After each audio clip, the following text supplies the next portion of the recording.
दिहला नायक गहनवा हो पिया करबे मुकदमा। दिहला नायक गहनवा हो पिया करबे मुकदमा। तनिको जे बोली है सास ससुर जी, तनिको जे बोली है सास ससुर जी, एक ना मानव कहनवा हो पिया करबे मुकदमा। एक ना मानव कहनवा हो पिया करबे मुकदमा।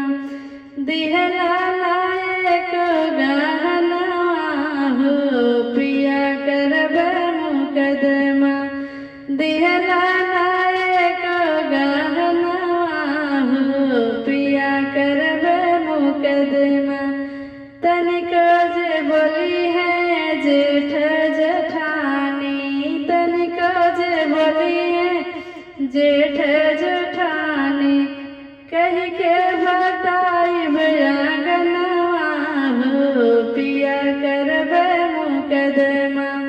कह के बताई आंगनवा हो पिया करबे मुकदमा।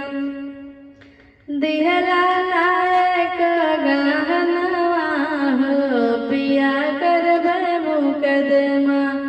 तनिको जे बोली है देवर देवरानी, तनिको जे बोली है देवर देवरानी, कई दे बहन का बेगनवा हो पिया करबे मुकदमा।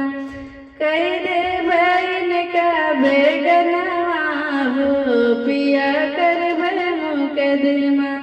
दिहला नायक गहनवा हो पिया